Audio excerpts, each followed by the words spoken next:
Last class we discussed some dimensions of important quantities और मैंने आपको कहा था कि कुछ डायमेंशंस ऐसी हैं जिनको बेटर आप लर्न कर लो। वैसे तो हमारे पास थाउजेंड्स ऑफ क्वांटिटीज हैं और हम सबकी डायमेंशंस को लर्न करें वो पॉसिबल नहीं है। एंड बेस्ट तरीका क्या है, फॉर्मूला लर्न करो और फॉर्मूले से डायमेंशंस को बनाओ। लेकिन कुछ ऐसी क्वांटिटीज हैं जो फिजिक्स में बार बार आएंगी और उन क्वांटिटीज के डायमेंशंस को बेटर है पहले ही क्या करो, लर्न कर लो। तो हमने लास्ट क्लास में वो कुछ क्वांटिटीज जो सी फिगर आउट की थी, वो कौन सी थी? एक थी वेलोसिटी। तो वेलोसिटी की जो डायमेंशन है वो है एल टी माइनस वन, साथ साथ में आपने बोली जाना है। फिर एक्सेलरेशन, उसकी क्या है? L T minus two. उसके बाद फिर हमने डिस्कस किया था फोर्स। तो force is M one L one and T minus two. And फिर हमने डिस्कस किया था वर्क, या फिर हमने कहा था एनर्जी। और वर्क या एनर्जी की जो डायमेंशन है that was M one L two and T minus two. तो ये हमने कहा था कि कुछ ऐसी डायमेंशंस हैं जिनको बेटर है कि हम क्या कर लें, लर्न कर लें, इनको हम लर्न कर लें। अच्छा, अब ये जो डायमेंशंस हैं इनको हमने लर्न कर लिया। अब इसके बाद हमने लास्ट क्लास में जैसे पावर लास्ट किया था, तो power is rate of doing work. तो रेट ऑफ डूइंग वर्क मतलब वर्क डन ओवर टाइम। तो वर्क डन ओवर टाइम, तो work done is M one L two T minus two, time is T. तो power की जो dimension बनेगी वो बन जाएगी M one L two and T minus three. तो ये पावर की डायमेंशन होगी। अच्छा, अगर मैं प्रेशर की बात करूं तो प्रेशर की जो डायमेंशन होगी, तो pressure is force per unit area. तो force per unit area is known as pressure. तो फोर्स की dimension M one L one and T minus two. Area क्या आ गया? L two. तो ये आ गया M one L minus one and T minus two. तो ये हमारे पास प्रेशर की डायमेंशन आ गई। तो ये हमारी कुछ डायमेंशंस हैं जो हमने डिस्कस की थी, है ना? तो यहाँ पे देखो, अब एक और चीज हमने अंडरस्टैंड करनी है। हमने कहा था कि डायमेंशन अगर फॉर्मूला पता है तो मैं यूनिट बना सकता हूँ। तो हमने कहा था एम एल टी जो है, उसमें मास का एसआई जो है वो किलोग्राम है, लेंथ का जो एसआई है वो मीटर है, टाइम का जो एसआई है वो सेकंड है। तो अगर मेरे को फोर्स की गिवन एसआई यूनिट बनानी है तो ये आ जाएगी 1 किलोग्राम, हाँ जी, मीटर पर सेकेंड स्क्वायर। तो ये हो गया 1 kilogram metre per second square. अब हुआ पता है क्या?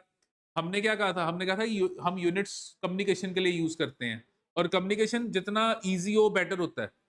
तो अब क्या है कि साइंटिस्ट जो हैं वो जब general conference of weights and measures वहां पे बैठ के डिस्कस करते हैं, वो जो बेसिकली उनकी मीटिंग होती है वो हर कुछ पर्टिकुलर ईयर्स के बाद होती है, जिसमें वो बैठ के डिस्कस करते हैं कि यार कैसे हम यूनिट्स को और सिंप्लीफाई कर सकते हैं। तो यहाँ पे क्या निकला कि ये जो फोर्स है इसको हम बार बार हर जगह यूज करते हैं। फोर्स बहुत इंटेग्रल पार्ट है फिजिक्स का। तो ये किलोग्राम मीटर पर सेकंड स्क्वायर, किलोग्राम मीटर पर सेकंड स्क्वायर बार बार लिखना पड़ेगा। तो वहां पे फिर डिसाइड हुआ कि यार क्यों ना हम इस पूरी वैल्यू को एक नाम दे दें, और वो जो नाम है वो हम किसी साइंटिस्ट के बेसिस पे दें जिसने इस फील्ड में वर्क किया है। तो एक तो साइंटिस्ट को भी रिस्पेक्ट मिल जाएगी और ऊपर से ये पूरी वैल्यू जब एक सिंबल में कन्वर्ट हो जाएगी तो वो और इजी होगा सामने वाले के लिए लिखने के लिए। और हर हर ड्राइव्ड क्वांटिटी के लिए ये करने की जरूरत नहीं है, क्योंकि हर ड्राइव्ड क्वांटिटी के लिए करोगे फिर तो बहुत मुश्किल हो जाएगा। सिर्फ उसी क्वांटिटी के लिए करो जो आपके गिवन स्टडी में बहुत इंपॉर्टेंट रोल प्ले कर रहा है, जिसको बार बार आपको वहां यूज करना पड़ रहा है। तो हमने क्या किया, इस पूरी वैल्यू को एक नाम दे दिया 1 न्यूटन। तो ये पूरी की पूरी वैल्यू जो है, इस पूरी वैल्यू को मैं क्या कह रहा हूं? 1 न्यूटन। तो what is 1 newton? It is 1 kilogram metre per second square. और न्यूटन क्यों? क्योंकि न्यूटन के लॉज हैं फोर्स के, Newton law of motion. Force के ऊपर न्यूटन ने लॉ दिए, न्यूटन ने कितना काम किया फोर्स के ऊपर, तो वो रिस्पेक्ट देने के लिए हमने न्यूटन के नाम पे फोर्स की ही यूनिट को रख दिया। ऐसे ही अगर मैं वर्क की बात करूं तो वर्क के केस में आपके पास mass kilogram and length metre square per second square, तो ये आ गया kilogram metre square per second square. हाँ जी, ठीक है जी। तो ये जो kilogram metre square per second square आप देख रहे हो, ये जो है इसको हम इन एसआई कहते हैं 1 जाउल। तो joule was basically a physicist, और आपको पता है कि जॉल्स हीटिंग लॉ, जाउल ने हीटिंग लॉ दिया हुआ है, जाउल ने एनर्जी के फील्ड में बहुत वर्क किया हुआ है। तो हमने ये पूरी की पूरी जो वैल्यू है, इस पूरी वैल्यू को एक नाम दे दिया एसआई में, और क्या नाम दे दिया? Joule.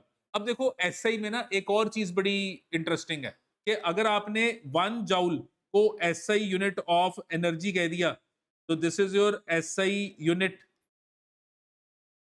Of energy.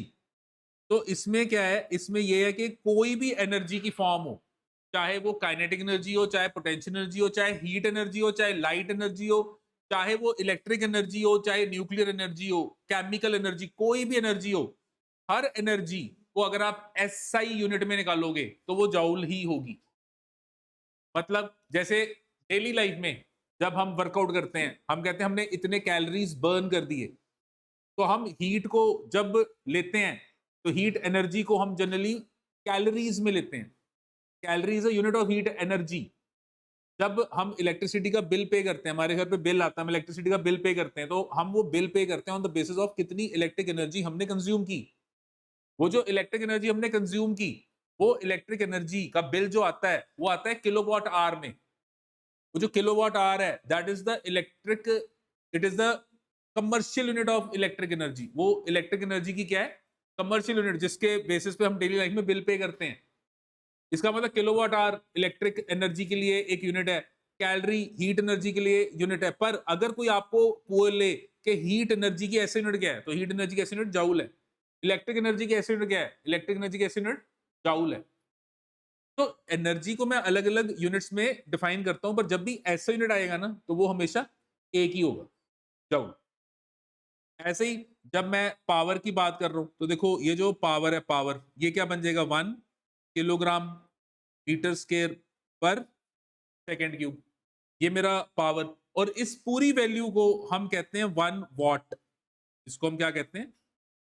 1 what. Again what was a physicist जिसके नाम पे ये यूनिट का नाम रखा है। ऐसे ही अगर मैं प्रेशर की बात करूं, अगर मैं ये प्रेशर की बात करूं, तो ये प्रेशर 1 किलोग्राम पर metre per second square. 1 kilogram पर मीटर पर सेकेंड स्क्वायर। अब ये जो गिवन वैल्यू आ रही है, इसको हम कहते हैं 1 पास्कल। तो क्या कहते हैं? 1 pascal. Again pascal was a physicist, उसने एक लॉ दिया था, पास्कल्स लॉ। तो वो पास्कल लॉ बेसिकली प्रेशर के साथ ही डील करता है। तो यहाँ पे हमारे पास ये सारे ऐसे और भी क्वांटिटीज हैं जो हमने, जिन जो एम एल टी या करंट या टेम्परेचर या ल्यूमिनस इंटेंसिटी या अमाउंट ऑफ सब्सटेंस के अलावा है, जिनको आपने एक नाम दिया हुआ है। कभी भी नोटिस करना, वो नाम जो आपने दिया ना, वो किसी साइंटिस्ट के बेसिस पे दिया हुआ है। और वो जो नाम है वो आपने इसलिए दिया कि वो बड़ी सारी जो यूनिट की वैल्यू बन रही है एमएलटी के फॉर्म में, वो इतनी बड़ी बन रही है, उसको हम नहीं चाहते बार बार यूज करें। इसको देखो, न्यूटन बोलना आसान है, 1 किलोग्राम मीटर पर सेकंड के को लर्न करना कंपैरेटिवली मुश्किल है अगर हम डेली लाइफ की बात करें। ठीक है, सो यूनिट्स को हम यहाँ पे इस तरीके से कर रहे हैं कि वो जितने हो सके उतने सिंप्लीफाई हो जाए। अब यहाँ पर मेरे पास एक और क्वांटिटी आ गई, दैट इज प्रेशर ग्रेडियंट। तो प्रेशर ग्रेडियंट बेसिकली क्या है? What do mean by pressure gradient? क्या होता है प्रेशर ग्रेडियंट? क्या होता है? तो याद है हमने ग्रेडियंट लास्ट क्लास में कुछ बोला था कि जब भी ग्रेडियंट आए तो इसका क्या मतलब है? आप गिवन क्वांटिटी को डिस्टेंस के साथ कंपेयर कर रहे हो और उसका डिस्टेंस के साथ चेंज को क्या कर रहे हो? स्टडी कर रहे हो। तो when you are studying the given change of a quantity with distance, that is your gradient. So pressure gradient मतलब आप प्रेशर का वेरिएशन पढ़ रहे हो विद डिस्टेंस। तो मेरे पास यहाँ पे ऊपर आ गया प्रेशर और नीचे क्या आ गया? डिस्टेंस। इसमें देखो, अगर मैं एक पाइप लूं और ये हॉरिजॉन्टल पाइप मैंने यहाँ पे रखी हुई है, और इस हॉरिजॉन्टल पाइप के अंदर मेरे पास ये एक लिक्विड है। अब देखो, ये लिक्विड ना हॉरिजॉन्टल पाइप में पड़ा हुआ है, मैं चाहता हूँ कि लिक्विड फ्लो करे। मैं चाहता हूँ कि ये जो लिक्विड है, ये लिक्विड फ्लो करे from your one direction to another direction. मैं चाहता हूँ ये लिक्विड जो है ये ऐसे लेफ्ट से राइट जाए, लेफ्ट से राइट मैं चाहता हूं कि लिक्विड क्या करे, फ्लो करे। तो अगर मैं इस लिक्विड को लेफ्ट टू राइट लेके जाना चाहता हूं, कैसे लेके जाऊंगा, क्या करूंगा? तो मैं ना यहाँ पे प्रेशर डिफरेंस क्रिएट करूंगा।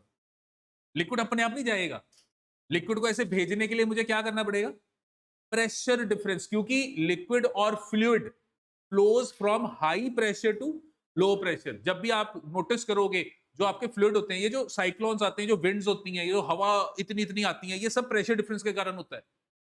जब प्रेशर डिफरेंस इतना ज्यादा हो जाता है, जितना ज्यादा प्रेशर डिफरेंस हो जाएगा, विंड्स उतनी स्ट्रांग वहां पे ब्लो करती। एक जगह पे हाई प्रेशर है, एक जगह पे लो प्रेशर है, तो विंड हमेशा ब्लो करेगी from high pressure to low pressure. और अगर वो लो प्रेशर बहुत ज्यादा हो गया, तो क्या होगा, विंड का जो फ्लो है वो बहुत ज्यादा हो जाएगा, वो स्ट्रॉम में कन्वर्ट हो जाएगा। तो यहाँ पे हम क्या नोटिस कर रहे हैं कि मैंने यहाँ पे क्या किया, मैंने यहाँ पे ये जगह का प्रेशर P1, ये जगह का pressure P2 and P1 is greater than P2।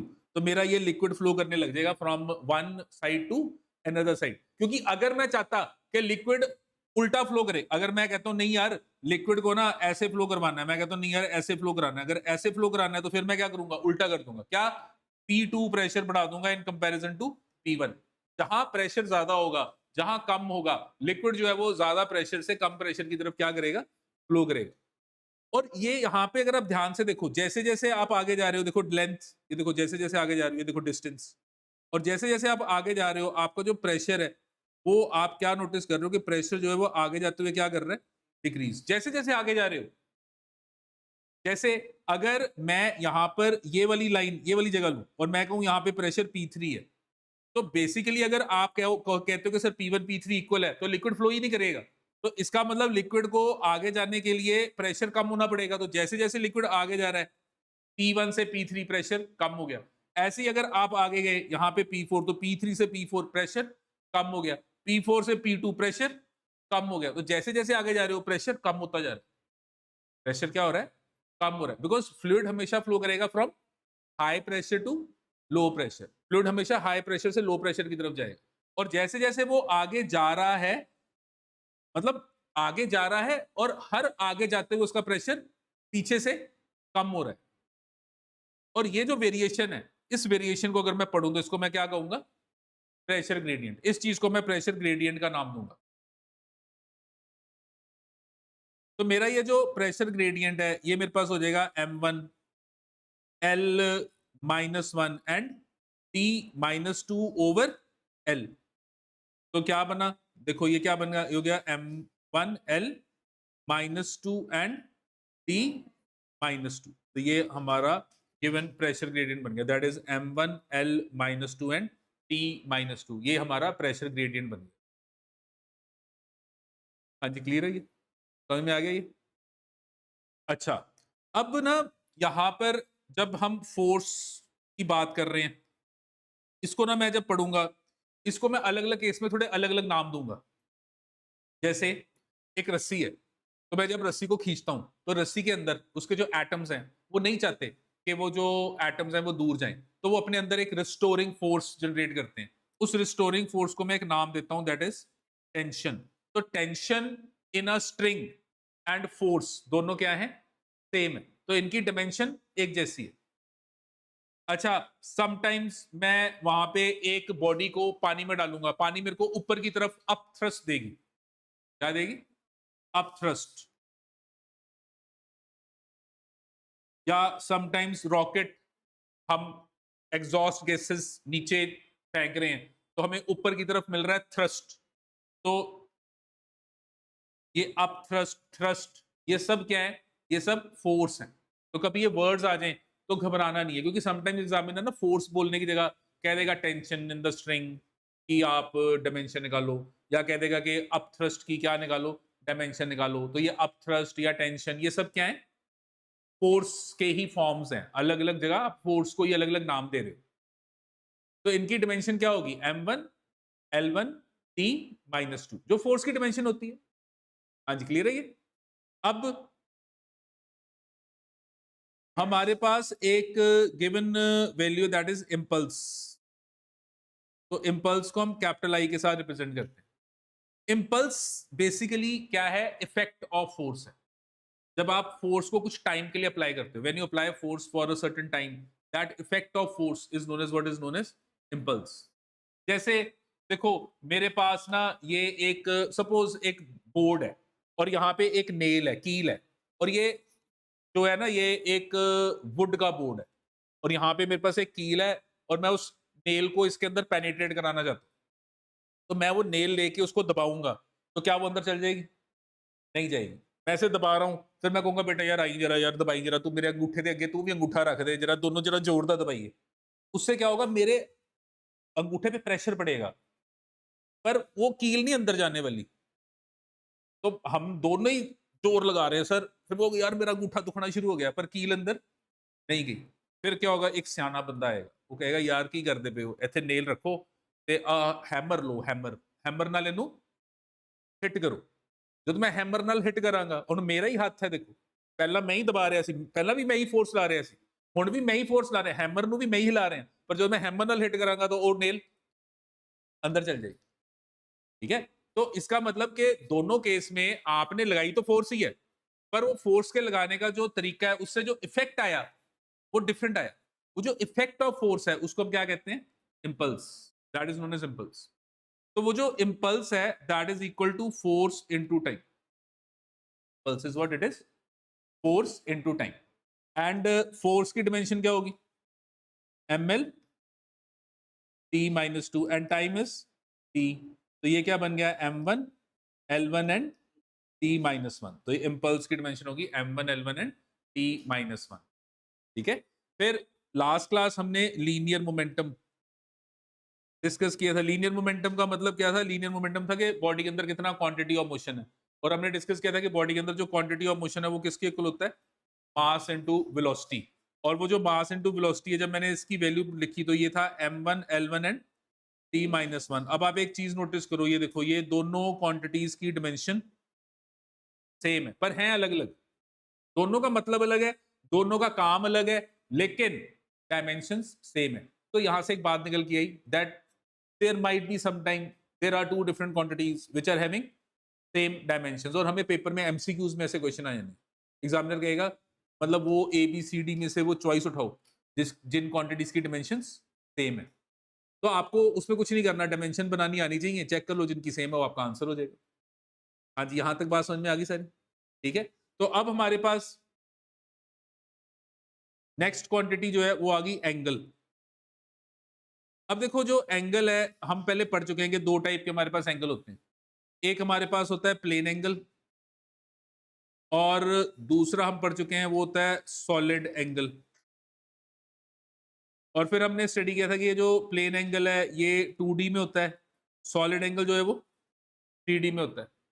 फिर हमने स्टडी किया था कि जो प्लेन एंगल है उसको हम थीटा से रिप्रेजेंट करते हैं, सॉलिड एंगल को हम ओमेगा, ये कैपिटल ओमेगा से रिप्रेजेंट करते हैं। फिर हमने कहा था कि ये जो प्लेन एंगल होता है इसका जो फॉर्मूला होता है वो length of arc over radius होता है। इसका जो फॉर्मूला होता है वो हमारे पास area of the given surface divided by square of radius. हाँ जी, याद है? क्लियर है ये? ठीक है ना, ये दो टाइप के एंगल किए थे हमने। अच्छा, अब यहां पे जरा ध्यान से देखो, लेंथ ऑफ आर्क लेंथ है, रेडियस भी लेंथ है, तो मेरे पास इसकी डिमेंशन क्या बनेगी? m0 l0 and t0। अच्छा, एरिया क्या है? l power 2। तो रेडियस क्या है? वो भी डिस्टेंस है l पावर 2। तो ये भी क्या बन गया? m0 l0 and t0। तो मैंने क्या नोटिस किया कि मेरा जो एंगल है क्या है? बोलो। It is dimensionless. मेरा जो एंगल है वो डायमेंशनलेस। हाँ जी, ठीक है ना। और हमने लास्ट क्लास में एक बात बोली थी बड़े कॉन्फिडेंस से कि जो चीज डायमेंशनलेस होती है उसकी कोई यूनिट नहीं होती। ऐसे ही कहा था ना मैंने, कहा था कि कोई भी चीज which is dimensionless has no units. पर आप तो एंगल को यूनिट देते हो, आपने तो प्लेन एंगल को यूनिट दी है। प्लेन एंगल को आपने कौन सी यूनिट दी है? डिग्री। या आपने कौन सी यूनिट दी है? रेडियन। आपने तो सॉलिड एंगल को भी यूनिट दी है। सॉलिड एंगल को आपने कौन सी यूनिट दी है? स्टेरेडियन। तो दी तो है यूनिट, तो यहां तो पड़ गया पंगा।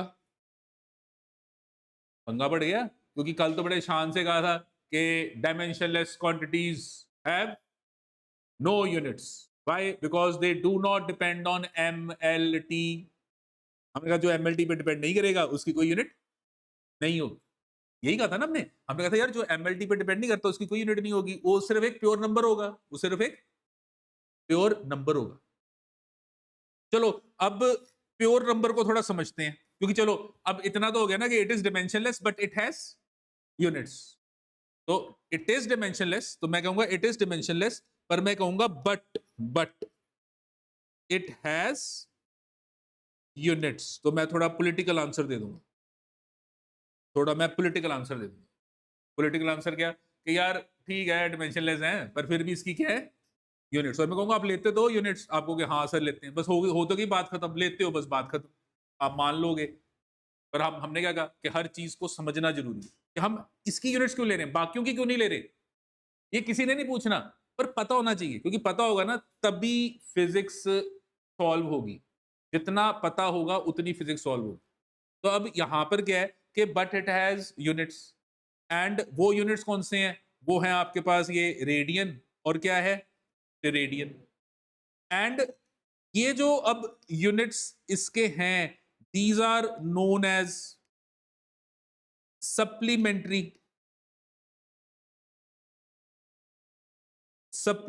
यूनिट्स।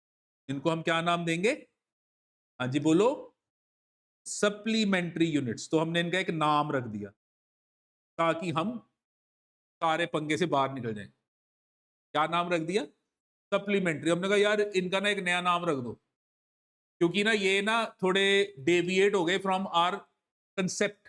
जो हम कंसेप्ट लगा रहे थे, क्या कंसेप्ट लगा रहे थे कि फंडामेंटल बेसिक हैं, पिलर हैं, और ड्राइव जो है वो उन पे डिपेंड कर रहे हैं, और ड्राइव की यूनिट्स जो होती हैं वो कहाँ से आती हैं, फंडामेंटल से। और अगर ड्राइव जो सी हैं वो डिमेंशनलेस हैं तो उनकी कोई यूनिट नहीं है। पर यहाँ तो अब यूनिट आ गई, जबकि ये डिमेंशनलेस थी। तो हमने इसको एक नया नाम दे दिया, क्या नाम दे दिया, सप्लीमेंट्री यूनिट। हमने कहा यार हमने ना इसको यूनिट सप्लाई कर दी, हमने इसको यूनिट सप्लाई कर दी। पर क्वेश्चन आया कि क्यों कर दी भाई, बाकियों को तो नहीं की, इसको क्यों कर दी, ये इतना स्पेशल क्यों हो गया, इसने ऐसी क्या काम कर दिया कि आपने आउट ऑफ वे जाके इसको यूनिट दे दी, जबकि अकॉर्डिंग टू रूल्स नहीं देनी थी। तो अब थोड़ा समझते हैं। अभी तक जो आपने डायमेंशनलेस क्वांटिटीज की हैं, कौन सी की हैं, रिलेटिव डेंसिटी। चलो उठाते हैं। तो अगर मैं रिलेटिव डेंसिटी की बात करूं, तो रिलेटिव डेंसिटी जो है वो क्या है, density of substance, density of water at 4 degree centigrade, यही है ना रिलेटिव डेंसिटी। अब मैंने कहा कि यार एक सब्सटेंस है, उसकी रिलेटिव डेंसिटी 1.8 है। मैंने कहा एक सब्सटेंस है, उसकी रिलेटिव डेंसिटी कितनी है, 1.8। अब कोई यूनिट नहीं है, नो यूनिट, 1.8। इससे मेरे को क्या पता लगा, बस मैंने एक न्यूमेरिकल वैल्यू बोली। मैंने क्या बोला, न्यूमेरिकल वैल्यू, बस कोई यूनिट नहीं, बस न्यूमेरिकल वैल्यू। हमने क्या कहा था, units are used for communication, ताकि सामने वाली वैल्यू समझ में आए, यही बोला ना। अब मैंने यहाँ पे 1.8, कोई आगे यूनिट नहीं लगाई, कोई आगे यूनिट नहीं लगाई। तो अब यहाँ पे मैंने कोई यूनिट नहीं लगाई, तो इसका क्या मतलब है कि डेंसिटी ऑफ सब्सटेंस जो है ना, वो अगर मैं वाटर की डेंसिटी के साथ कंपेयर करूं, वाटर की डेंसिटी के साथ कंपेयर करूं, तो उससे कितना टाइम ज्यादा है, 1.8 टाइम ज्यादा। तो निकल तो गई, कम्युनिकेशन हो तो गया, समझ आ तो गई, एक न्यूमेरिकल वैल्यू से बात समझ में आ गई। कैसे, मैंने कहा यार इस सब्सटेंस की रिलेटिव डेंसिटी ना 0.5 है, मतलब कि वाटर के साथ कंपेयर करें तो इसकी डेंसिटी वाटर के कंपैरिजन में 0.5 टाइम्स है, 0.5 मतलब हाफ है। तो ठीक है, कम्युनिकेशन होगी, मैंने वैल्यू एक्सप्लेन कर दी, आपको लगी पता वैल्यू, कोई एम्बिग्यूटी तो आई नहीं, क्या आई, आ गई, समझ में आ गया ना कि भाई प्योर नंबर से ही बात समझ में आ रही है, यूनिट की लोड ही नहीं है, क्योंकि बात नंबर से ही समझ में आ रही है। अच्छा, अब रिफ्रैक्टिव इंडेक्स, हमने लास्ट क्लास में रिफ्रैक्टिव इंडेक्स की बात की थी। तो रिफ्रैक्टिव इंडेक्स, तो हमने कहा था रिफ्रैक्टिव इंडेक्स ऑफ मीडियम, तो हमने कहा था refractive index of medium speed of light in air और vacuum over speed of light in medium. हाँ जी, और फिर हमने कहा था ये भी डिमेंशनलेस है। फिर मैंने कहा था कि वाटर कि जो रिफ्रैक्टिव इंडेक्स होता है, मैंने कहा था जो वाटर जो होता है उसका जो रिफ्रैक्टिव इंडेक्स होता है वो कितना होता है 1.33, या 1.33 को मतलब 4/3 कहते हैं। या फिर जो ग्लास होता है, ग्लास, उसका रिफ्रैक्टिव इंडेक्स कितना है 1.5। तो जैसे अब देखो इसके आगे कोई यूनिट नहीं है, तो मैंने कहा कि बेटा ग्लास का रिफ्रैक्टिव इंडेक्स 1.5, तो इसका मतलब C ओवर VM कितना हो गया 1.5। इसका मतलब कि जो VM है वो कितना हो गया C ओवर 1.5। 1.5 को ओपन करेंगे तो ये कितना आ गया 2/3। तो क्या पता लगा कि आपकी जो लाइट है जब ग्लास में जाएगी तो उसकी स्पीड 2/3 हो जाएगी, 2/3 हो जाएगी in of the speed of light in vacuum. मतलब लाइट की स्पीड वैक्यूम में जो थी वो ग्लास में जाने पे कितनी होगी 2/3। बात समझ में आ तो रही है? एग्जैक्ट वैल्यू समझ में आ रहा है? कोई यूनिट की जरूरत नहीं पड़ी। समझ में आ रहा है क्या कह रहा हूं? मतलब डायमेंशनलेस में होता पता है क्या है, आप एक न्यूमेरिकल वैल्यू बोलते हो, साथ में कोई यूनिट नहीं बोलते। क्यों नहीं बोलते? लोड ही नहीं होती, वो न्यूमेरिकल वैल्यू से ही सारी बात समझ में आ रही होती है, न्यूमेरिकल वैल्यू से ही समझ में आ रही होती है। पर अगर मैं कहूं बेटा स्पीड इज 50, अब पंगा पड़ेगा, क्योंकि बेटा स्पीड इज 50, तो एक बेटा ले लेगा speed is 50 metre per second, दूसरा बेटा ले लेगा speed is 50 kilometre per hour, पर दोनों का मतलब सेम नहीं है। इसी के चक्कर में तो वो ऑर्बिटर जो था वो बर्न हो गया था मार्स के एटमॉस्फेयर में, क्योंकि न्यूमेरिकल वैल्यू के आगे वो जो यूनिट लग गई थी उससे कम्युनिकेशन का पंगा पड़ गया। तो कहने का मतलब है स्पीड के केस में सिर्फ 50 से काम नहीं चलेगा, आगे क्या लगानी पड़ेगी यूनिट। लेकिन अगर मैं रिफ्लेक्टिव इंडेक्स के लिए सिर्फ न्यूमेरिकल वैल्यू बोलूं या रिलेटिव डेंसिटी के लिए सिर्फ न्यूमेरिकल वैल्यू बोलूं, बात समझ में आ रही है? ठीक है, तो अब जरा एंगल को देखते हैं। अब देखो एंगल के केस में मेरे पास लेट से ये पर्टिकुलर डायरेक्शन है, ये मैंने यहां से एक बॉडी को रोटेट किया, घुमाया, और मैंने कहा कि बेटा बॉडी रोटेट्स बाय 1.5। मैंने बोला बॉडी रोटेट्स बाय 1.5, ठीक है। अब देखो बॉडी रोटेट्स बाय 1.5 रेवोल्यूशन, तो ये एक रेवोल्यूशन हो गया और ये अब हाफ, तो बॉडी ने कितना रेवोल्यूशन कर लिया 1.5, मतलब एक साइकिल कंप्लीट करके अब आधा साइकिल, एक साइकिल कंप्लीट करके आधा साइकिल। अच्छा, दूसरे ने कहा अच्छा 1.5, उसने डी उठाई और डी उठा के उसने ये एंगल बना दिया 1.5 डिग्री, डी उठाई और एंगल बना दिया कितना 1.5 डिग्री। अब देखो पड़ गया ना पंगा, एक ने 1.5 को रेवोल्यूशन के टर्म्स में मान लिया ब्रेन ने, दूसरे ब्रेन ने 1.5 को डिग्री के टर्म्स में मान लिया, और एक तीसरा था उसने क्या कहा, उसने कहा कि यार इसको रेडियन में ले लेते हैं।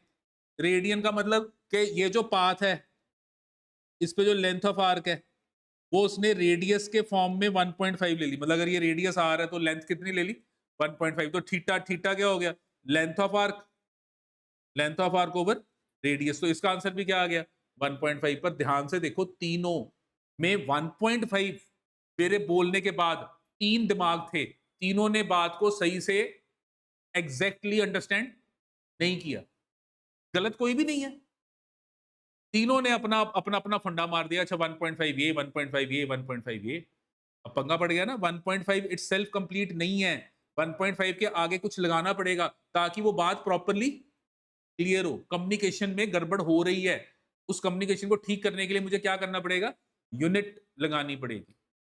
और ऐसी चीज सिर्फ एंगल में होती है, ऐसी चीज सिर्फ कहां होती है एंगल में होती है। तो ये चीज सिर्फ है, मतलब there is only one quantity that is angle, जिसमें आपको ये प्रॉब्लम आएगी जो डायमेंशनलेस होते हुए भी अगर आप उसकी सिर्फ न्यूमेरिकल वैल्यू लिखोगे तो आप ना प्रॉपरली कम्युनिकेट नहीं कर पाओगे। तो ये कम्युनिकेट करने के लिए आपको क्या चाहिए, यूनिट चाहिए, और इस यूनिट को आपने क्या नाम दे दिया सप्लीमेंट्री यूनिट। और एंगल दो टाइप के हैं 2D 3D, तो दो सप्लीमेंट्री यूनिट हो गए, एक प्लेन एंगल और एक सॉलिड एंगल। प्लेन एंगल के लिए रेडियन, सॉलिड एंगल के लिए स्टेरेडियन। हाँ जी, बात समझ में आ गई, क्लियर है ये? ठीक है।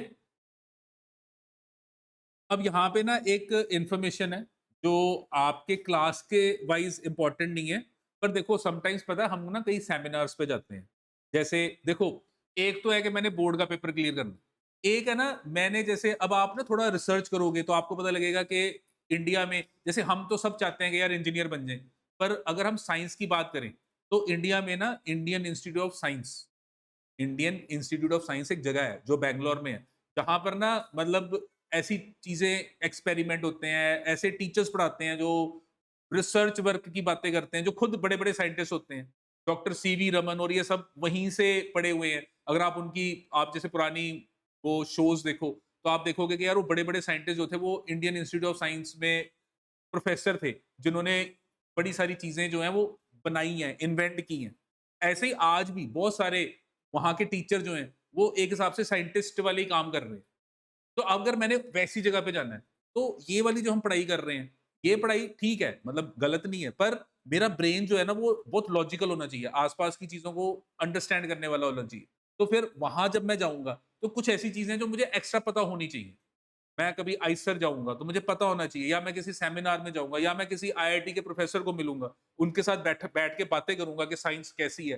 तो वहाँ पर कुछ ऐसी चीज़ें जो हमें पता होनी चाहिए। तो अगर तो हम सीबीएसई के हिसाब से बात करें, एग्ज़ाम के हिसाब से बात करें, तो हमारे पास एक होती है फंडामेंटल क्वांटिटी, जो 7 बेसिक, फिर होती है ड्राइव्ड क्वांटिटी, जो फंडामेंटल पे डिपेंड करती है, और अभी मैंने 2 क्या नाम दी? सप्लीमेंट्री। और वो जो 2 सप्लीमेंट्री दी, वो क्या है? एक प्लेन एंगल और एक सॉलिड एंगल। लेकिन इन 1995 हमने क्या कहा था कि general conference of weight and measure एक बॉडी है जहां पे बैठ के यूनिट्स के बारे में डिस्कशन होती है। तो 1995 में जब साइंटिस्ट बैठे तो उन्होंने कहा यार ये जो ना सप्लीमेंट्री यूनिट है ना, इसका ना कोई वैसे लॉजिक नहीं बन रहा, क्योंकि अलग से इसको हमने निकाल के रखा हुआ है। क्या ये मतलब इसको खत्म किया जा सकता है? तो फिर उन्होंने एक लॉजिक लगाया, मतलब उन्होंने साइंटिस्ट ने बैठ के लॉजिक लगाया। उन्होंने कहा कि यार सप्लीमेंट्री यूनिट्स आई कैसे? वो कहते हैं यार सप्लीमेंट्री यूनिट्स आई ऐसे कि जो प्लेन एंगल है वो length of arc over radius है, और जो सॉलिड एंगल है वो एरिया ओवर आर स्क्वायर है। अच्छा, नो डाउट है तो दोनों ही डायमेंशनलेस हैं, पर कहीं ना कहीं डिपेंड तो फंडामेंटल लेंथ पे ही तो कर रहे हैं, length over length, L by two equal L by two. तो कहीं ना कहीं घूम के डिपेंड कर तो ये फंडामेंटल पे ही रहे थे, पर हाँ इनकी डिमेंशंस क्या हो गई? कैंसिल हो गई। तो फिर उन्होंने कहा कि ना ये सप्लीमेंट्री वर्ड यूज करने की जगह it's better to use word dimensionless derived units. तो सप्लीमेंट्री यूनिट्स को हम आज के टाइम में अगर साइंटिफिकली बात करें, साइंटिस्ट के साथ बैठ के बात करें, तो हम इनको सप्लीमेंट्री यूनिट्स नहीं कहते, क्या कहते हैं? Dimensionally, they are dimensionless derived units. क्या कहेंगे? डायमेंशनलेस ड्राइव्ड यूनिट्स, क्योंकि ये डायमेंशनलेस है पर ड्राइव्ड हुई, ड्राइव ही है। देखो आपने इनको ड्राइव ही किया है, ड्राइव करके इनको आपने देखा कि ये क्या है? डायमेंशनलेस। तो है ड्राइव्ड ही है, पर जब ड्राइव को आप फंडामेंटल के साथ निकाल रहे थे तो वो क्या आ गई थी? डायमेंशनलेस। तो ये कुछ बातें आपने याद रखनी। हाँ जी, क्लियर है ये? ठीक है। अब हम डिस्कस करेंगे हमारे गिवन फिजिकल क्वांटिटीज जो हम रोटेशनल मोशन में स्टडी करते हैं। तो अब हम रोटेशनल मोशन के अंदर कौन सी क्वांटिटीज को स्टडी करते हैं, उन क्वांटिटीज पे हम क्या करेंगे? फोकस करेंगे। अब देखो रोटेशनल मोशन की अगर मैं बात करूं, तो कोई भी बॉडी एक फिक्स पॉइंट के अबाउट घूम रही है, उसको रोटेशन कहते हैं। अगर मैं ये फैन देखूं, तो ये फैन ना ये सीलिंग पे फिक्स किया हुआ है, और ये फिक्स किया हुआ है और मैं स्विच ऑन करता हूँ तो ये घूम रहा है। अब मैं यहाँ पे जैसे सपोज 12:30 आ गया और मैंने 12:30 आके स्विच ऑन कर दिया, अब ये घूम रहा है। मैं यहाँ पे 8 o'clock तक बैठा हूँ, तो ये 12:30 से 8 तक क्या कर रहा है? घूम रहा है। तो ये घूम रहा है मतलब मोशन में है, पर है वहीं का वहीं। ये कोई आगे नहीं, इस कमरे से बाहर भी नहीं गया, इस कमरे में इसने थोड़ा सा भी आगे डिस्टेंस ट्रेवल नहीं किया, उसी जगह पे लटका हुआ क्या कर रहा है? घूम रहा है, और वो भी एक मोशन है। पर ये मोशन, जो हमारा मोशन हम करते हैं कि एक जगह से दूसरी जगह चले गए, उससे अलग है। एक जगह से दूसरी जगह चले गए, उससे अलग है। जो मोशन हम कर रहे हैं उसको हम कहते हैं लीनियर मोशन, ट्रांसलेटरी मोशन। क्या कहते हैं? लीनियर मोशन या ट्रांसलेटरी मोशन, जिसमें हम एक जगह से दूसरी जगह जा रहे हैं। पर ये जो हमारा फैन है ये एक ही जगह पे फिक्स घूम रहा है। इस टाइप ऑफ मोशन को हम क्या कहते हैं? Rotational motion. अब इस रोटेशन मोशन में जैसे ये फैन है, इसका मैंने एक ब्लेड ले लिया, सिर्फ एक ब्लेड ले लिया। अब मैंने इसका कहा यार एक ब्लेड, ये एक ब्लेड है, ये राइट नाउ ये ब्लेड ऐसे है राइट नाउ, और मैंने स्विच ऑन किया तो ब्लेड घूम रहा है। तो मैंने नोटिस किया कि ब्लेड घूम के ना यहाँ आ गया। तो मैंने कहा यार ये मेरा जो ब्लेड है ना ये घूम के यहाँ आ गया। तो मेरे ब्लेड ने क्या किया, एंगल स्वीप किया अबाउट द फिक्स पॉइंट। ये मेरा ब्लेड, ये जो फिक्स पॉइंट है, इस फिक्स पॉइंट के अबाउट मेरे ब्लेड ने क्या किया, एंगल स्वीप किया, 2D एंगल, एंगल स्वीप किया। और ये जब ब्लेड ने एंगल स्वीप किया, ये जो एंगल यहां पे मैं देख रहा हूं इसकी बड़ी सिग्निफिकेंस है। कैसे? ये जब एंगल स्वीप कर रहा है तो जब मेरा ये पूरा का पूरा ब्लेड दोबारा यहीं आ जाएगा जहां पे पहले था, तो इसका जो एंगल है वो कितना हो जाएगा, 2 पाई रेडियन। कितना हो जाएगा, 2 पाई रेडियन। अच्छा, फिर इसने एक और साइकिल कंप्लीट कर लिया तो कितना हो जाएगा, 4 पाई रेडियन। फिर एक और साइकिल कंप्लीट कर लिया, कितना हो जाएगा, 6 पाई रेडियन। अब हो क्या रहा है, जैसे जैसे टाइम बढ़ रहा है ये घूम रहा है और ये एंगल स्वीप कर रहा है। पहले इसने 2 पाई, फिर 4 पाई, फिर 6 पाई, फिर 8 पाई, फिर 10 पाई, फिर 12 पाई। तो मैंने 12, 12:30 आके इसको ऑन किया, 8 बजे तक ये घूम रहा है। तो मैंने कहा यार ये 8 बजे तक जब घूमा तो इसने कितना एंगल स्वीप किया, कितना एंगल स्वीप किया। तो मैंने नोटिस किया कि इसने 2200 रेडियन एंगल स्वीप कर दिया। समझ में आया क्या कह रहा हूं?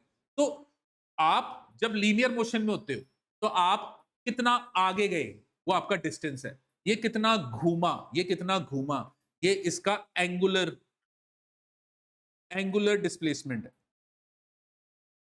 क्या है इसका, एंगुलर डिस्प्लेसमेंट। तो एंगुलर डिस्प्लेसमेंट क्या है, एंगुलर डिस्प्लेसमेंट आपका वो एंगल है जो एक फिक्स बॉडी स्वीप करती है जब वो क्या कर रही है, रोटेट कर। तो ये जब घूम रहा, अब ये समझ में आया 22 रेडियन कैसे बना, एक साइकिल 2 पाई, फिर एक और हो गया, ये ब्लेड घूमता जा रहा है, एक साइकिल 2 पाई, एक बार और घूम गया 4 पाई, एक बार और घूम गया 6 पाई, एक बार और घूम गया 8 पाई। तो मैंने तभी ये गिवन रेडियन में इसको बनाया ताकि जैसे जैसे ये घूमता जाए इसका थीटा क्या कर रहा है, बढ़ता जाए। हाँ जी, क्लियर है बात? तो ये इसको मैं क्या कहूंगा, एंगुलर डिस्प्लेसमेंट। जितना ये ज्यादा होगा, मेरे फैन ने उतना ज्यादा घूम लिया, मेरे फैन ने उतना ज्यादा क्या कर लिया, घूम लिया। इसका मतलब मेरे कमरे में 2 फैन है, एक को मैंने 12:30 ऑन करके 1 o'clock बंद कर दिया, दूसरे को मैंने 12:30 ऑन करके 4 o'clock तक रोटेट करवाया। तो दोनों में फर्क है, एक ने थीटा कम कवर किया था, दूसरा थीटा ज्यादा कवर कर रहा। दो दोस्त है, एक अभी चल के थोड़ी देर में रुक गया, दूसरा भी चलता जा रहा है, चलता जा रहा है, तो एक का डिस्टेंस ट्रेवल्ड कम था, दूसरे का डिस्टेंस ट्रेवल्ड ज्यादा है। ठीक है? तो ये जो एंगुलर डिस्प्लेसमेंट है ये बताएगा कोई बॉडी ने कितनी रोटेशन की। ओके? और अगर मैं आपको कहूंगा बेटा इसकी डिमेंशन निकालो, क्या बनेगी इसकी डिमेंशन, बोलो, m0 l0 एंड t0, क्योंकि angular displacement theta, theta is dimensionless. Angular displacement theta, theta is dimensionless. तो ये आपका m0 l0 एंड t0 आ गया। अच्छा, अब एक और चीज, अब यहां से बड़ी इंटरेस्टिंग चीजें निकलेंगी। लेट अस से मेरे पास 2 फैन है, एक फैन रेगुलेटर पे मैंने उसको 2 के ऊपर किया हुआ है, दूसरा फैन रेगुलेटर पे 5 पे किया हुआ है, दोनों को इकट्ठे ऑन किया। ठीक है? अब एक का ब्लेड स्लो घूमेगा, दूसरे का ब्लेड फास्ट घूमेगा। अब मेरे को कैसे पता चलेगा? तो मैंने क्या नोटिस किया कि स्टार्टिंग में दोनों के ब्लेड यहां थे। अब मैंने क्या नोटिस किया कि आफ्टर 1 सेकेंड, 1 सेकेंड बाद एक का ब्लेड यहां है और दूसरे का ब्लेड यहां है। मतलब सेम टाइम में एक ने जो थीटा कवर किया वो कम है और दूसरे ने जो थीटा कवर किया वो ज्यादा है। एक ने थीटा कम ट्रेवल किया, सेम टाइम में एक ने ज्यादा थीटा ट्रेवल किया है, दूसरे ने कम थीटा ट्रेवल किया। अब देखो, जो ज्यादा डिस्टेंस ट्रेवल करेगा इन गिवन टाइम वो फास्ट है, जो कम डिस्टेंस ट्रेवल करेगा इन गिवन टाइम वो स्लो है। ऐसे ही जो ज्यादा थीटा ट्रेवल करेगा इन गिवन टाइम वो फास्ट घूम रहा है। तो ये फैन फास्ट कौन घूम रहा है, जो ज्यादा थीटा कवर करेगा इन लेस टाइम। ठीक है जी? एक गिवन टाइम में अगर हम कम थीटा ट्रेवल करेंगे तो हम स्लो हैं, ज्यादा थीटा ट्रेवल करेंगे तो हम फास्ट हैं। तो यहां पर हम क्या नोटिस कर रहे हैं, हमारे पास एक वैल्यू आ गई जिसको हम कहते हैं एंगुलर वेलोसिटी। क्या कहते हैं, एंगुलर वेलोसिटी। और एंगुलर वेलोसिटी को हम रिप्रेजेंट करते हैं बाय ओमेगा। अब देखो ये भी ओमेगा है, हमने पहले भी कहा था एक ये ओमेगा है, एक ये, दोनों ही ओमेगा है, पर ये कौन सा ओमेगा है? कैपिटल, ये कौन सा है? स्मॉल। ये वाला मैं कब यूज कर रहा था? सॉलिड एंगल के लिए। इसको अब मैं कहां यूज कर रहा हूं? For angular velocity, angular velocity. और ये जो एंगुलर वेलोसिटी है, this is how much angle you will make in a given time, how much angle you will make in a given time. तो ये देखो, थीटा ओवर टाइम, याद है speed क्या थी? Distance over time. स्पीड क्या थी? Distance over time. और यहां पे थीटा ओवर टाइम क्या है? Angular velocity. अगर आप ध्यान से देखो ना, मतलब सेम ही है। जब आप आगे जा रहे हो, ट्रांसलेटरी मोशन, लीनियर मोशन, तो आप क्या नोटिस कर रहे हो? आप डिस्टेंस ट्रेवल कर रहे हो। जब आप मोशन में हो, आप क्या कर ट्रेवल कर रहे हो? डिस्टेंस। फैन जब मोशन में है तो वो डिस्टेंस नहीं ट्रेवल कर रहा, वो तो बेचारा वहीं का वहीं है। वो क्या ट्रेवल कर रहा है? एंगल। क्या ट्रेवल कर रहा है? एंगल। तो आपका डिस्टेंस इसका एंगल है। अच्छा, फैन फास्ट घूम रहा है, तो आपकी स्पीड इसकी क्या है? Angular velocity. आप फास्ट हो तो आप डिस्टेंस को ट्रेवल कर रहे हो, ज्यादा डिस्टेंस ट्रेवल कर रहे हो कम टाइम में। ये ज्यादा एंगल स्वीप कर रहा है इन कम टाइम, अगर ये फैन फास्ट है। ठीक है, क्लियर है बातें? तो हमारे पास यहाँ पे ये change in theta over time, तो अगर मैं कहूं बेटा इसकी डिमेंशन बनाओ, क्या बनेगी डिमेंशन? इसकी तो कोई डिमेंशन है ही नहीं, तो ओमेगा की डिमेंशन क्या बनेगी? T minus one. हाँ जी, पता लगे टी माइनस वन। या फिर मैं इसको लिख सकता हूँ ज्यादा informative, M zero L zero and T minus one. तो समझ में आ रहा है? ये डायमेंशंस आनी है पेपर में, और ये वाली ज्यादा आनी है। एग्जामिनर ने थोड़ा पेपर टफ डालना है, उसने थीटा ओमेगा की डायमेंशन डालनी है। और लिखने को हम सीधा भी लिख सकते थे, पर वो रट्टा हो जाता। अब हम बता के लिख रहे हैं कि देखो थीटा क्या है और ओमेगा क्या है, थीटा ओवर टाइम क्यों है, ये समझ में आ रहा है? ठीक है। अच्छा, अब देखो, पीछे हमने लास्ट क्लास में डिस्कस किया था कि न्यूटन कहता है कि यार कोई बॉडी रेस्ट पे तो रेस्ट पे रहेगी, कोई बॉडी मोशन में तो यूनिफॉर्म मोशन में रहेगी। और अगर आप उसको मतलब चाहते हो कि उसका मोशन बदले, तो आप उस पर फोर्स लगाते हो, इससे उसका मोशन बदलता है। और हमने कहा था कि जब मोशन बदलता है तो बॉडी में एक्सेलरेशन आती है। याद है? हमने कहा था जब वेलोसिटी चेंज होती है तो बॉडी में क्या आती है? एक्सेलरेशन, जिसको हम क्या कहते हैं? Change in velocity over time. यही है ना? अब यहां पे मैंने पीछे फैन का रेगुलेटर चेंज कर दिया, रेगुलेटर से मैंने 2 से उसको 3 कर दिया, 3 से 4 कर दिया, तो उसकी रोटेशन फास्ट हो जाएगी। तो मैं क्या कर रहा हूं? उसका ओमेगा बदल रहा हूं। और अगर मैं ओमेगा को विद टाइम बदलूंगा तो इस फैन में भी एक्सेलरेशन आएगी, क्योंकि इसकी भी स्पीड में मैं क्या कर रहा हूं? चेंज ला रहा हूं। पर उस एक्सेलरेशन को मैं क्या नाम दूंगा? Angular acceleration. तो मैं क्या नाम दूंगा? Angular acceleration. तो मेरे पास वर्ड आ गया एंगुलर। हाँ जी, समझ में आ रहा है क्या कह रहे हैं? और एंगुलर एक्सेलरेशन को हम रिप्रेजेंट करते हैं बाय दिस सिंबल अल्फा। ये जो सिंबल है, इस सिंबल को हम अल्फा अल्फा कहते हैं। तो ये हमारा अल्फा सिंबल हो गया। और ये जो एंगुलर एक्सेलरेशन है, अब आपका जो गिवन एक्सेलरेशन आपने पढ़ा था वो क्या था? Change in velocity over time taken. यहां पे क्या आ जाएगा? Change in angular velocity over change in time. हाँ जी, ठीक है, समझ में आ रहा है? वही वही चीज है, सेम है, बस सिर्फ जब घूम रहे हो तो थीटा, जब घूम रहे हो तो ओमेगा, जब घूम रहे हो तो अल्फा। बातें वही हैं। घूमते हुए कितना डिस्टेंस ट्रेवल किया तो वो थीटा बताएगा, घूमते हुए कितनी स्पीड से घूम रहे हैं तो वो ओमेगा बताएगा, घूमते हुए स्पीड में चेंज कितना आया वो अल्फा बताएगा। हाँ जी, ठीक है जी। और अगर मैं आपको कहूंगा बेटा इसकी डिमेंशन लिखो, हाँ जी लिखो इसकी डिमेंशन, तो ये ओमेगा की डिमेंशन आपके पास क्या थी? T minus one. नीचे क्या आ गया? टी। तो इसकी डिमेंशन क्या आ गई? T minus two. और M zero L zero and T minus two. तो ये आपके पास अल्फा की क्या आ गई? डिमेंशन आ गई। हाँ जी, ठीक है, समझ में आ रहा है? अच्छा, अब पीछे हमने क्या कहा था कि एक्सेलरेशन कब आती है? जब फोर्स लगती है। याद है हमने कहा था, न्यूटन ने कहा कि यार मोशन बदलना है तो क्या लगानी पड़ेगी? फोर्स। फोर्स लगाओगे मोशन बदलेगा, एक्सेलरेशन आएगी। तो हमने लास्ट क्लास में डिस्कस किया था कि यार एक्सेलरेशन को जनरेट करने के लिए मुझे फोर्स चाहिए। यहाँ पे अल्फा जनरेट करना है, अल्फा। और अल्फा को जनरेट करने के लिए मुझे टॉर्क चाहिए। अल्फा को जनरेट करने के लिए क्या चाहिए? टॉर्क। तो मेरे को अल्फा जनरेट करना है, और अल्फा को जनरेट करने के लिए टॉर्क चाहिए। मतलब force is required to change your given velocity, and torque is required to change your given angular velocity. Omega को बदलना है तो आपको क्या चाहिए? टॉर्क चाहिए। अल्फा चाहिए जनरेट करना है तो क्या चाहिए? टॉर्क, ठीक है। अब ये जो टॉर्क है इसका जो सिंबल हम यूज करते हैं वो ऐसे लाइन डाल के, ऐसे सी डाल दो, ऐसे लाइन डाल के सी, इसको हम कहते हैं टाउ। इस सिंबल को क्या कहते हैं? टाउ। तो ये हमारा टॉर्क है। अब इस टॉर्क को निकालते हैं, इस टॉर्क को कैसे निकालना है ये अंडरस्टैंड करते हैं।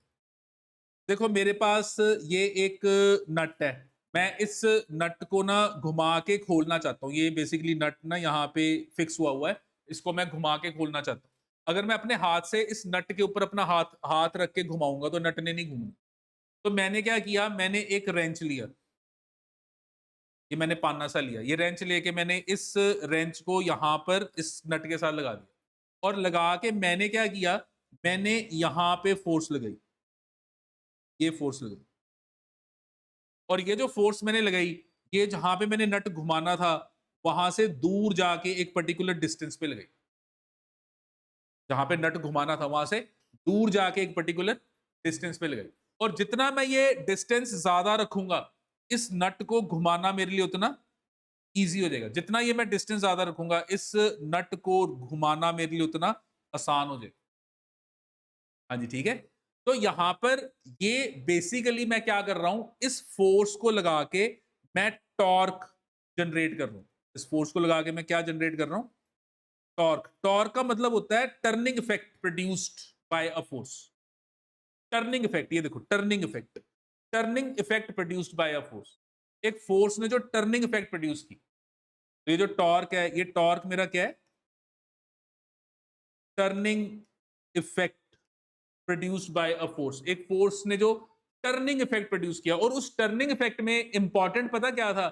इंपॉर्टेंट था फोर्स का इस डिस्टेंस पे लगना, फोर्स का एक डिस्टेंस पे जाके लगना। और जब तक ये डिस्टेंस नहीं होगा, टॉर्क जनरेट नहीं होगी। अगर मैं ये फोर्स, अगर मैं ये वाली फोर्स यहां पे लाके लगा दूं, इस नट ने नहीं घूमना। तो मेरे को जितनी दूर जाके मैं फोर्स लगाऊंगा, जितनी दूर जाके मैं फोर्स लगाऊंगा, नट को घुमाना उतना इजी हो जाएगा। तो मेरे पास यहाँ पे जो टॉर्क की वैल्यू है वो है force into the distance from the fix point. Force into the distance from the fix point. जितना ये डिस्टेंस ज्यादा होगा, टॉर्क उतनी। और अगर ये डिस्टेंस को जीरो कर दूंगा, फोर्स तो लगेगी पर टॉर्क नहीं आएगी।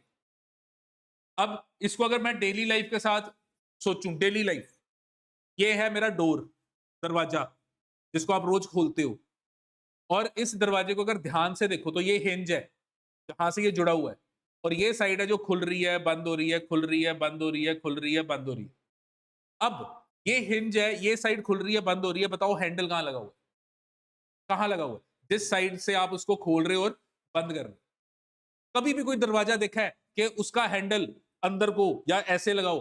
हर दरवाजे का हैंडल हिंज के बिल्कुल ऑपोजिट साइड पे लगा। और अगर आप कहते हो कि नहीं यार मुझे तो हैंडल जो है ना वो बीच में चाहिए, तो फिर हम क्या करते हैं, वो दरवाजे के दो पार्ट्स बनाते हैं। एक पल्ला ये बनता है, एक पल्ला ये बनता है। ये वाली जगह को भी हिंज कर देते हैं, ये वाली जगह को भी हिंज कर देते हैं। यहां से बीच में से वो काट देते हैं, दो हैंडल लगते हैं। यहां से भी दरवाजा खुलता है, यहां से भी दरवाजा खुलता है। ऐसे ही होता है। पर एक एक पीस को अगर मैं बात करूं, दरवाजे के एक पीस की बात करूं, तो हिंज फिक्स जगह है, दरवाजे की अंदर रोटेशन है, रोटेशन। और रोटेट करवाने के लिए मुझे चाहिए टॉर्क, और टॉर्क लगाने के लिए मैं हैंडल पे टॉर्क फोर्स लगाऊंगा। तो हैंडल पे जब मैं फोर्स लगाऊंगा, टॉर्क लगानी है, तो हैंडल को मैक्सिमम हिंज से क्या करूंगा? दूर रखूंगा। जितना दूर रखूंगा उतनी टॉर्क ज्यादा लगेगी। और मैं चाहता हूं कि आराम से दरवाजा खुल जाए, तो इसलिए मैंने डी को मैक्सिमम रखा है। तो ये डेली लाइफ की बातें हैं। समझ में आ गया टॉर्क? तो अगर मैं आपको कहूंगा बेटा टॉर्क की डिमेंशन बनाओ, तो टॉर्क की डिमेंशन, तो टॉर्क का फॉर्मूला क्या बना? Force into distance from the fix point. तो फोर्स की डिमेंशन क्या बनी? M L T minus two, distance is L. तो हमारे पास टॉर्क की डिमेंशन बन गई M one L two and T minus two. और ये जो डायमेंशन अगर आप देख रहे हो, तो ये डायमेंशन ना कहीं रिजेंबल कर रही है with work done, energy. Energy और वर्क डन की भी यही डिमेंशन होती है। तो हमने पहले भी कहा कि हो सकता है कि अलग अलग क्वांटिटीज की डिमेंशंस सेम हो, उनका मतलब अलग है, उनके काम अलग हैं, they might have same dimensions. ठीक है जी। अब यहां पे मेरे पास एक है लीनियर मोशन, जो हम जनरली डेली लाइफ में पढ़ते हैं। एक मेरा हो गया रोटेशनल मोशन, जो हम अभी अंडरस्टैंड कर रहे हैं। लीनियर मोशन में बॉडी चल रही है तो वो डिस्टेंस कवर कर रही है। रोटेशनल मोशन में बॉडी चलती नहीं, घूमती है, तो जब वो घूमती है तो वो एंगल स्वीप कर रही है। लीनियर मोशन में जब बॉडी चलती है तो वो कितना फास्ट चल रही है, उसकी स्पीड या वेलोसिटी बताती है। रोटेशन मोशन में जब बॉडी घूमती है तो कितना फास्ट या स्लो घूमती है, वो उसकी एंगुलर वेलोसिटी बताती है। आप बॉडी की स्पीड को बदलना चाहते हो तो स्पीड को बदलने वक्त उसमें क्या आती है, एक्सेलरेशन। आप एक घूमती बॉडी की एंगुलर वेलोसिटी बदलना चाहते हो तो उसके अंदर क्या आता है, एंगुलर एक्सेलरेशन। एक्सेलरेशन लाने के लिए आपको बॉडी पे क्या लगानी होती है, फोर्स। एंगुलर एक्सेलरेशन को लाने के लिए बॉडी पे क्या लगाना होता है, टॉर्क। इसका मतलब कि अगर मैं ध्यान से देखूं तो ये डिस्टेंस और थीटा एक ही काम कर रहे हैं। अगर मैं ध्यान से देखूं तो ये v और ओमेगा एक ही काम कर रहे हैं। अगर मैं ध्यान से देखूं तो ये a और अल्फा एक ही काम कर रहे हैं। अगर मैं ध्यान से देखूं तो ये f और टॉर्क भी एक ही काम कर रहे हैं। ये सब जो काम कर रहे हैं वो सेम है। बात समझ में आ रही क्या कह रहे हैं, they are doing same work, एक ही काम कर रहे हैं। मतलब जो काम डिस्टेंस कर रहा है ना वही थीटा कर रहा है, जो काम आपका v कर रहा है वही ओमेगा कर रहा है, जो काम आपका a कर रहा है वही अल्फा कर रहा है, जो काम आपका फोर्स कर रहा है वही टॉर्क कर रही है। बस ये कि उनके एक लीनियर मोशन में है, दूसरा रोटेशन। अब इससे एक बात निकली कि इनको लेके अगर लीनियर मोशन में कोई फॉर्मूला बनता है, इनको लेके लीनियर मोशन में अगर कोई फॉर्मूला बनता है, मैं उस फॉर्मूले को रोटेशन में कन्वर्ट कर सकता हूं। उस फॉर्मूले को किस में कन्वर्ट कर सकता हूं, रोटेशन। बस करना क्या है, उस फॉर्मूले में s की जगह क्या लिखना है, थीटा। उस फॉर्मूले में v की जगह क्या लिखना है, ओमेगा। उस फॉर्मूले में a की जगह क्या लिखना है, अल्फा। और f की जगह क्या लिखना है, टॉर्क। जैसे मेरे पास लीनियर मोशन में एक क्वांटिटी है लीनियर मोमेंटम। लीनियर मोमेंटम का मतलब होता है कि कोई बॉडी में कितना मोशन है। हमने कहा था ना linear momentum is m into V, याद है। तो लीनियर मोमेंटम। और न्यूटन का सेकंड लॉ याद करो। न्यूटन का सेकंड लॉ कहता है what is force, rate of change of momentum. Change in momentum over time is known as force. ये हमने 9th में पढ़ा हुआ है, rate of change of momentum. ऐसे ही हमारे पास रोटेशन में एक क्वांटिटी है और उस क्वांटिटी को हम कहते हैं एंगुलर मोमेंटम। उस क्वांटिटी को हम क्या कहते हैं, angular momentum. And angular momentum का क्या मतलब है, एंगुलर मोमेंटम का मतलब है कोई घूमती बॉडी में कितना मोशन है। ये फैन घूम रहा है, ठीक है, मैं इस फैन को रोकना चाहता हूं, घूमने से क्या करना चाहता हूं, रोकना। मैं बीच में हाथ डाल के इसको रोकूंगा। अब अगर ये फैन स्लो है तो फिर भी मैं हाथ डाल के रोक सकता हूं, फास्ट है तो हाथ डाल के रोकना मुश्किल हो जाएगा। एक विंड मिल है, विंड मिल घूम रही है। अब वो धीरे धीरे घूम रही है पर बड़ी सारी विंड मिल है, मैं बीच में हाथ डालूंगा वो नहीं रुकने वाली। बात समझ में आ रही क्या कह रहे हैं। तो कहने का मतलब कि कोई चीज घूम रही है, घूमती चीज को रोकना है, जितना इजीली रोक लोगे उसमें मोमेंटम कम है, जितना रोकने में मुश्किल होगी उसमें मोमेंटम ज्यादा है। वही जो कल समझाया था। पर कल क्या था, ट्रांसलेटरी मोशन। आज क्या है, रोटेशनल मोशन। अच्छा, अगर अब मैं इसको फोर्स को देखूं तो ये बन जाएगा टॉर्क। और अगर मैं इस लीनियर मोमेंटम को देखूं तो ये क्या बन जाएगा, एंगुलर मोमेंटम ओवर टाइम। तो अगर मेरे को कोई कहे कि जी एंगुलर मोमेंटम का आप वो निकालो, डिमेंशन निकालो, तो देखो ये टॉर्क क्या है, m1 l2 and t-2 and t। तो एंगुलर मोमेंटम की डिमेंशन क्या बन गई, m1 l2 एंड t-1। तो ये जो एंगुलर मोमेंटम है इसकी जो डिमेंशन बनी वो क्या बन गई, m1 l2 एंड t-1। ये मेरी एंगुलर मोमेंटम की क्या बन गई, डायमेंशन। तो आपको बेसिकली ये डिमेंशंस आनी चाहिए, पेपर में आनी है डिमेंशंस। हाँ जी, समझ में आ रहा है। और फिर मेरे पास यहां पर एक और क्वांटिटी है जो इनर्शिया को डिटरमिन करती है। इनर्शिया क्या है, inertia is the inability of a body to change its state by itself. कोई भी बॉडी अपने स्टेट को अपने आप चेंज नहीं कर सकती और उस इनएबिलिटी को क्या कहते हैं, इनर्शिया। जैसे न्यूटन ने क्या कहा, एक बॉडी रेस्ट पे तो रेस्ट पे रहेगी। ये फैन है, ये बंद है तो ये बंद ही रहेगा, इसको ऑन करने के लिए स्विच ऑन करना पड़ेगा, करंट देना पड़ेगा, अपने आप इसने रोटेट नहीं करना।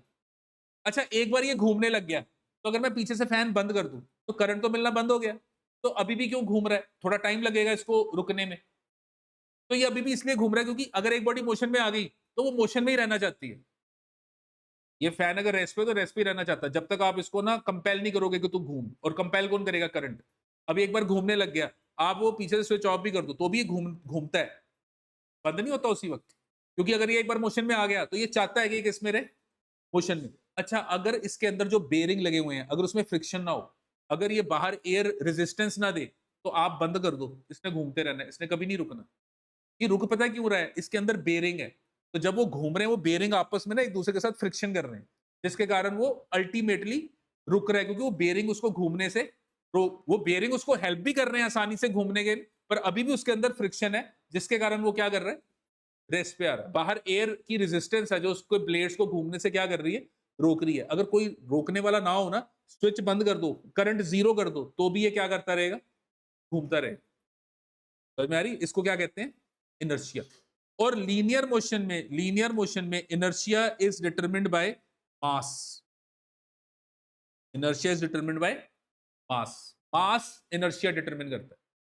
जितना बॉडी का मास ज्यादा होगा उसका इनर्शिया उतना ज्यादा है। कोई बॉडी हल्की है तो उसको मोशन में लाना आसान है, कोई बॉडी भारी है उसको मोशन में लाना मुश्किल है। ट्रक को धक्का मार के मोशन में लाना मुश्किल है। किसी भी चीज को जो भारी है उसको रोकना भी मुश्किल है, क्योंकि जितना मास ज्यादा होगा इनर्शिया उतना ज्यादा होगा। और रोटेशन के अंदर जो इनर्शिया क्वांटिटी डिटरमिन करती है उसको हम कहते हैं मूवमेंट ऑफ इनर्शिया। तो हम क्या नाम देते हैं? Movement of inertia. तो मूवमेंट ऑफ इनर्शिया वो क्वांटिटी है जो रोटेशन में इनर्शिया को क्या करती है? डिटरमिन करती है।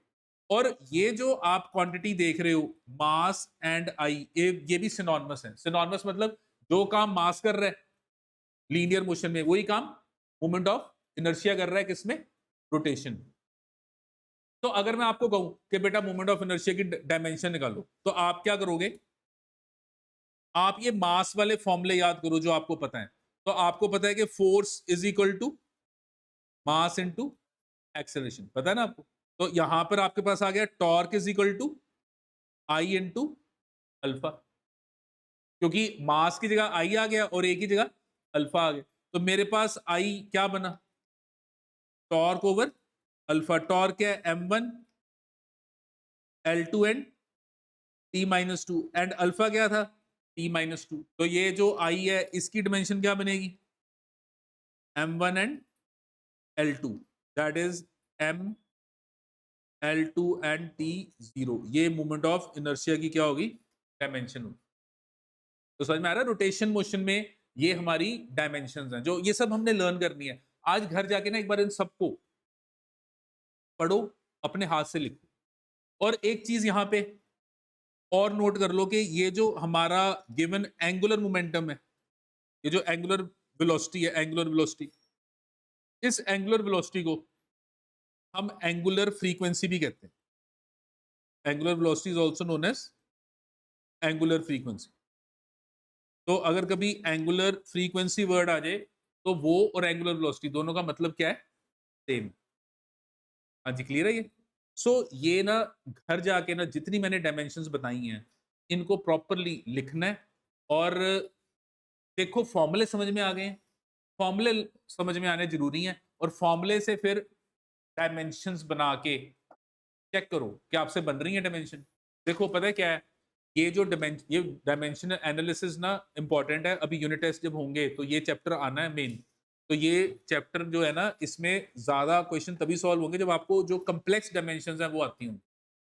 तो एक बार इनको अब घर जाके प्रॉपरली पढ़ोगे, अगर कोई चीज नहीं समझ में आई तो फिर वो मेरे से पूछनी। ठीक है? क्लियर है ये?